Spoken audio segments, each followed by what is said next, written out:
Welcome to our class Deep Insights, the Education Honors 4th Semester Core Paper 8 row Unit 3 रो जोटा तुमरो रहउची ECC पाठ्यक्रम रो योजना एवं परिचालना। तो यार हमें exam oriented long question discussion करिबा। तो देखियो शॉर्ट आंसर टाइप क्वेश्चन। शिशु केंद्रिक पाठ्यक्रम प्रस्तुतिर विभिन्न दिग को आलोचना कर। फर्स्ट क्वेश्चन तुमरो पाठ्यक्रम निमंते योजना प्रक्रिया को लेख। अंतर्निवेशी शिक्षार कार्यकारिता संबंध रे बुझाओ। ईसीसी पाठ्यक्रम योजना प्रस्तुत करिबारे केउ मौलिक शिक्षा तत्व को ध्यान रे रखा जाए। तो तुम्हारा यार आंसर जदी दरकार अछि तो कमेंट सेक्शन रे जणाइले आमे ताको टेलीग्राम चैनल रे बुक हो कि आंसर हो दीटा भितर जहाँ भी प्रोवाइड कर दे पारिबु।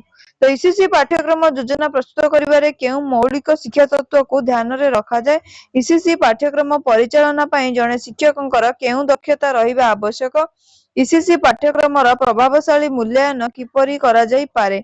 खेलना भित्तिक शिक्षादान टॉय बेस्ड पेडागोजी कौन। ईसीसी पाठ्यक्रम योजना एवं परिचालन रे एहार गुरुत्व और व्यवहार विषय रे वर्णना कर। एक संतुलित एवं प्रासंगिक ईसीसी पाठ्यक्रम रूपरेखा प्रस्तुत करिबा मौलिक नीति समूह कौन। ईसीसी पाठ्यक्रम योजना करिबा समय रे प्रासंगिकता को किपरि निश्चित करा जाई पारे एवं एहार गुरुत्व कौन। शिशु शिक्षा ईसीसी रे खेलना भित्तिक शिक्षा नीति कहिले कौन बुझाए और एहार गुरुत्व कौन। तापर तुमर लॉन्ग आंसर टाइप क्वेश्चन जोटा कि 5 मार्किया रहउची 150 वर्ड लेखियर अछि। तो पाठ्यक्रम शैक्षिक उद्देश्य को बुझाई लेख। दीर्घकालीन उद्देश्य एवं योजना संबंध रे आलोचना कर। श्रेणीगृह परिचालनार नीति गुड़िक आलोचना कर। एक प्रभावशाली प्रारंभिक बाल्य शिक्षा ईसीसी पाठ्यक्रम योजना प्रस्तुत करिबा समय रे ग्रहण करा जाउथिबा मुख्य पदक्षेप गुड़िक कौन। एक संतुलित एवं विकासोन्मुखी पाठ्यक्रम प्रस्तुत करिबा पई केउ केउ दिग गुड़िक ध्यान रे रखा जिबा उचित ताहा आलोचना कर। एक ईसीसी केंद्र रे पाठ्यक्रम प्रभावशाली परिचालना पई केउ केउ कारक गुड़िक दायी। शिक्षक अभिभावक एवं परिवेशर भूमिका कौन। एक सफल पाठ्यक्रम परिचालना पई आवश्यक रणनीति विषय रे आलोचना कर।